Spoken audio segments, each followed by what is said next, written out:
Pasal 16. Berpautlah pada ibadat sejati. Apa yang Alkitab ajarkan tentang pemujaan patung dan leluhur? Apa pandangan orang Kristen mengenai hari raya agama? Bagaimana caranya menjelaskan kepercayaan Anda tanpa menyinggung perasaan orang? Paragraf 1 dan 2. Pertanyaan.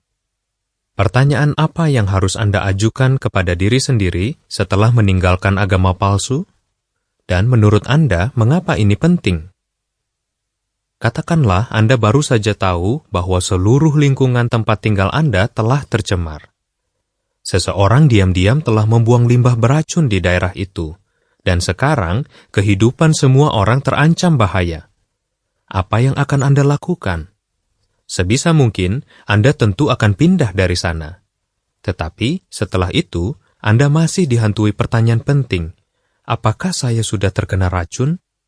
Demikian pula keadaannya dengan agama palsu. Alkitab mengajarkan bahwa agama seperti itu sudah tercemar dengan ajaran dan cara beribadat yang najis. Itulah sebabnya, mengapa begitu penting untuk keluar dari Babylon besar, imperium agama palsu sedunia. Penyingkapan atau Wahyu 18 ayat 2 dan 4. Sudahkah Anda melakukannya? Jika sudah, Anda patut dipuji. Tetapi, ada lagi yang dituntut selain memutuskan hubungan dengan agama palsu. Anda selanjutnya harus bertanya kepada diri sendiri, apakah masih ada sisa-sisa agama palsu yang mencemari diri saya? Pertimbangkan beberapa contoh. Pemujaan patung dan leluhur. Paragraf 3. Pertanyaan A. Apa yang Alkitab katakan tentang penggunaan patung? Dan mengapa pandangan Allah mungkin sulit diterima oleh beberapa orang? Pertanyaan B. Apa yang harus Anda lakukan dengan benda apapun yang Anda miliki yang berkaitan dengan ibadat palsu? Ada yang sudah bertahun-tahun memiliki patung atau tempat pemujaan di rumah mereka. Apakah Anda juga? Jika ya, Anda mungkin merasa janggal atau salah untuk berdoa kepada Allah tanpa menggunakan sesuatu yang kelihatan sebagai alat bantu. Anda mungkin bahkan menyayangi benda-benda itu. Tetapi, Allah lah yang menentukan cara beribadat kepadanya, dan Alkitab mengajarkan bahwa Ia tidak ingin kita menggunakan patung. Jadi, Anda dapat berpaut pada ibadat sejati dengan memusnahkan benda apapun yang Anda miliki yang berkaitan dengan ibadat palsu. Tanpa ragu-ragu, pandanglah benda-benda itu seperti Yehua memandangnya, sebagai sesuatu yang memuakkan. Paragraf 4. Pertanyaan A. Bagaimana kita tahu bahwa pemujaan leluhur itu sia-sia? Pertanyaan B. Mengapa Yehua melarang umatnya terlibat dengan semua bentuk spiritisme? Pemujaan leluhur juga umum dalam banyak agama palsu. Sebelum belajar kebenaran Alkitab, ada yang percaya bahwa orang mati masih hidup di suatu alam gaib, dan bahwa mereka dapat membantu atau mencelakakan orang yang hidup. Mungkin Anda pernah bersusah payah menenangkan leluhur Anda yang sudah meninggal. Tetapi, seperti yang Anda pelajari di pasal 6, orang mati tidak sadar dan tidak hidup di tempat lain. Jadi, upaya untuk berkomunikasi dengan mereka tidak ada gunanya. Pesan apapun yang tampaknya berasal dari orang tercinta yang telah meninggal, sebenarnya berasal dari hantu-hantu. Karena itu, Yehua melarang orang Israel untuk mencoba berbicara dengan orang mati atau terlibat dengan semua bentuk spiritisme. Paragraf 5. Pertanyaan. Apa yang dapat Anda lakukan jika Anda dahulu beribadat dengan menggunakan patung atau memuja leluhur? Jika Anda dahulu beribadat dengan menggunakan patung atau memuja leluhur, apa yang dapat Anda lakukan? Baca dan renungkanlah ayat-ayat Alkitab yang menunjukkan pandangan Allah terhadap hal-hal itu. Berdoalah kepada Yehua setiap hari tentang keinginan Anda untuk berpaut pada ibadat sejati, dan mintalah bantuannya agar Anda dapat memiliki pandangan yang sama dengannya. Natal tidak dirayakan oleh orang Kristen masa awal. Paragraf 6 dan 7. Pertanyaan A. Natal konon untuk memperingati apa? Dan apakah para pengikut Yesus pada abad pertama merayakannya? Pertanyaan B. Pada zaman murid-murid Yesus masa awal, perayaan hari lahir dikaitkan dengan apa? Ibadat seseorang dapat dicemari oleh agama palsu dalam hal hari-hari raya umum. Contohnya Natal, yang konon dimaksudkan untuk memperingati kelahiran Yesus Kristus. Hampir setiap agama yang mengaku Kristen merayakannya. Tetapi, tidak ada bukti bahwa murid-murid Yesus pada abad pertama merayakannya. Buku Sacred Origins of Profound Things, asal-usul sakral dari hal-hal yang bermakna dalam, menyatakan, selama 2 abad setelah lahirnya Kristus, tidak seorang pun tahu dan hanya sedikit yang peduli kapan persisnya ia lahir.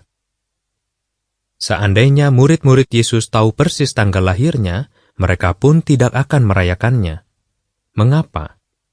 Karena seperti dikatakan The World Book Encyclopedia, orang Kristen masa awal menganggap perayaan kelahiran sebagai kebiasaan kafir.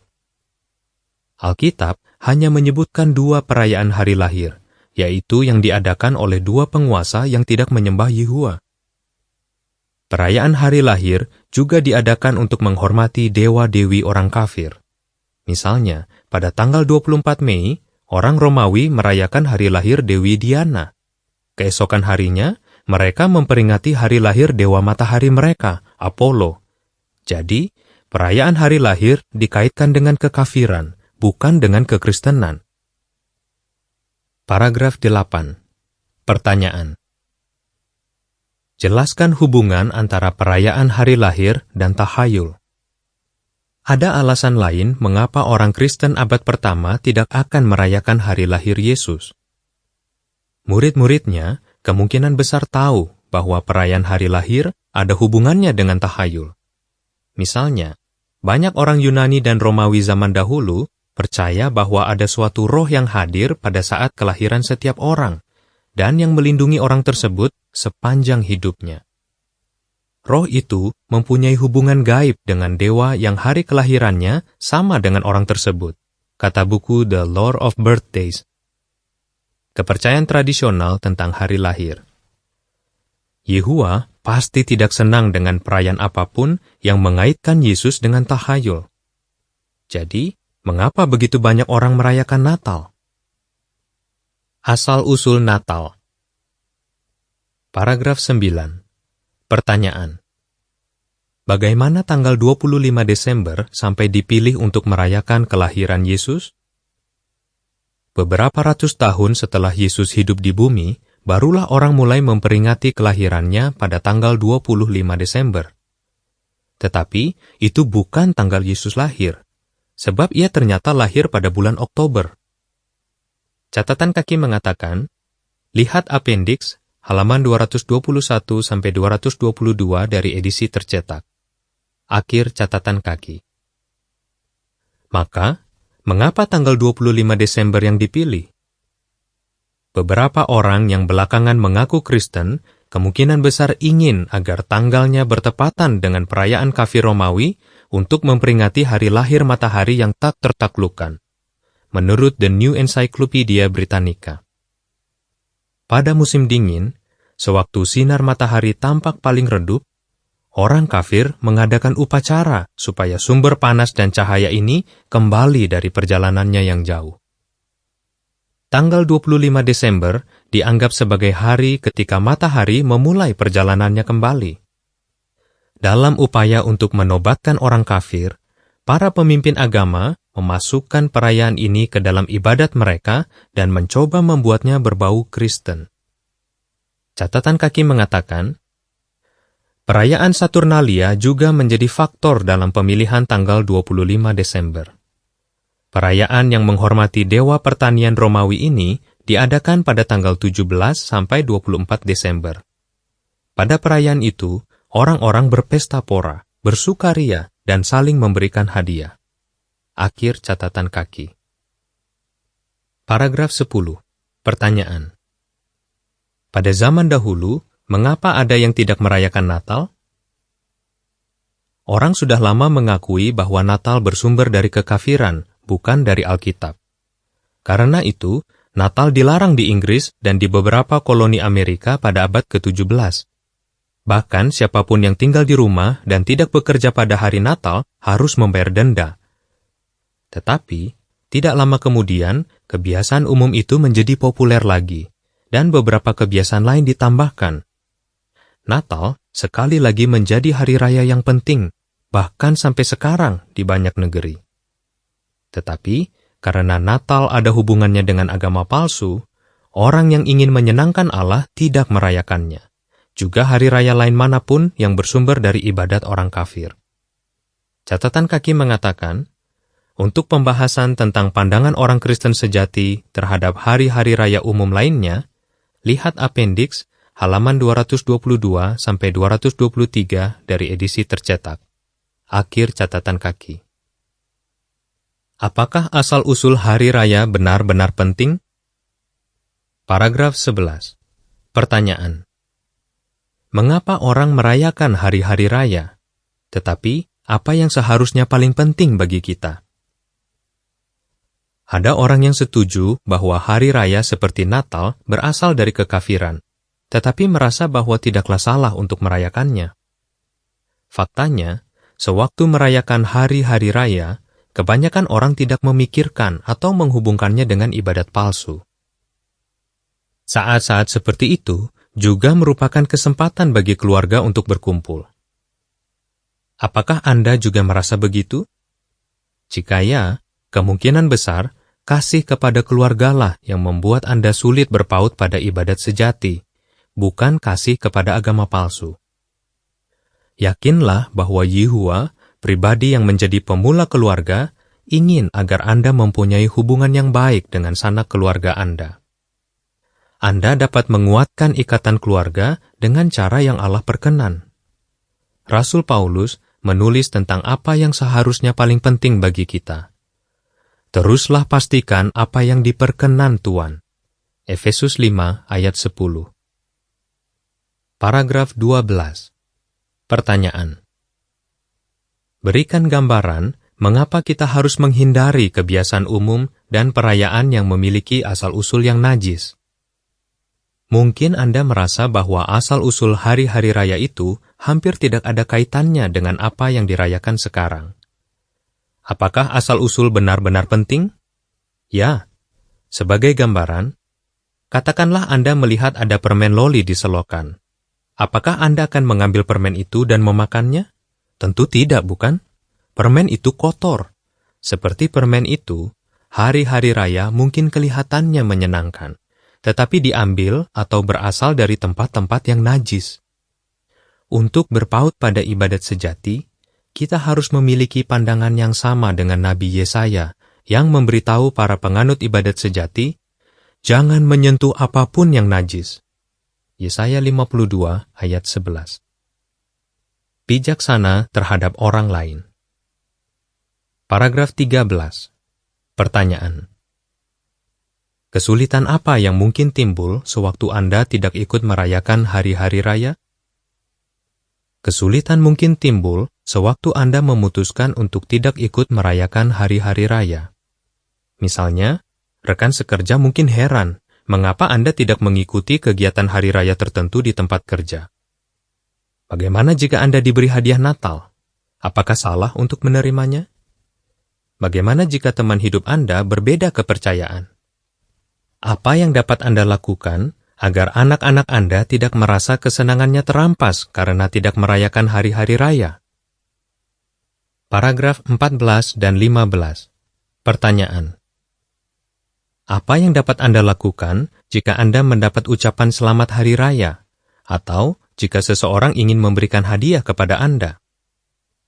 Dibutuhkan pertimbangan yang baik untuk menentukan cara menangani setiap situasi. Jika ucapan selamat hari raya disampaikan secara sambil lalu, Anda cukup mengucapkan terima kasih. Tetapi, bagaimana seandainya yang mengucapkan itu adalah orang yang sering Anda temui, atau rekan sekerja? Jika demikian, Anda bisa saja memberikan penjelasan. Dalam segala situasi, Anda harus bijaksana.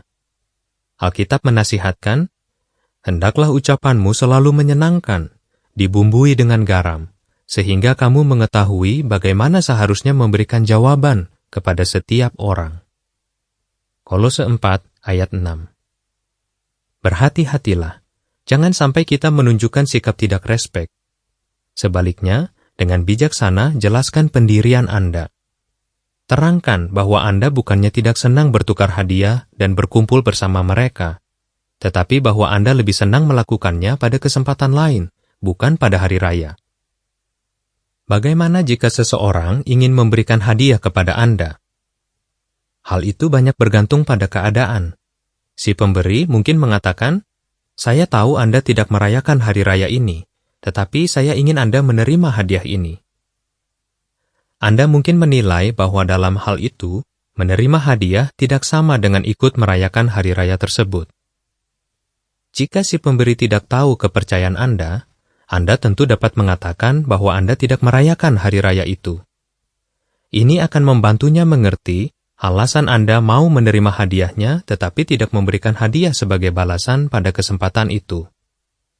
Tetapi, Anda sebaiknya tidak menerima hadiah yang jelas-jelas diberikan dengan niat untuk menunjukkan bahwa Anda tidak berpaut pada kepercayaan Anda, atau bahwa Anda akan berkompromi demi keuntungan materi. Bagaimana dengan anggota keluarga? Paragraf 16. Pertanyaan. Bagaimana Anda dapat berlaku bijaksana sewaktu menangani hal-hal yang berkaitan dengan hari-hari raya? Bagaimana jika anggota keluarga Anda berbeda kepercayaan? Sekali lagi, hendaklah bijaksana. Anda tidak perlu mempermasalahkan setiap tradisi atau perayaan yang dirayakan sanak keluarga Anda. Sebaliknya, hormati hak mereka untuk memiliki pandangan mereka sendiri, sama seperti Anda ingin mereka menghormati hak Anda. Hindari tindakan apapun yang sebenarnya sama saja dengan ikut merayakan hari raya. Namun, bersikaplah masuk akal dalam hal-hal yang tidak berkaitan langsung dengan perayaan itu. Tentu, jangan sampai tindakan Anda membuat hati nurani Anda terganggu. Paragraf 17. Pertanyaan. Bagaimana Anda dapat membantu anak-anak Anda agar tidak merasa kesenangan mereka terampas sewaktu melihat anak-anak lain merayakan hari raya? Apa yang dapat Anda lakukan agar anak-anak Anda tidak merasa kesenangannya terampas karena tidak merayakan hari-hari raya yang tidak selaras dengan Alkitab? Hal itu banyak bergantung pada apa yang Anda lakukan pada waktu-waktu lain sepanjang tahun. Ada orang tua yang menentukan waktu-waktu tertentu untuk memberikan hadiah kepada anak-anak mereka. Salah satu hadiah terbaik yang dapat Anda berikan kepada anak-anak ialah waktu dan perhatian Anda yang pengasih. Menjalankan ibadat sejati. Paragraf 18. Pertanyaan.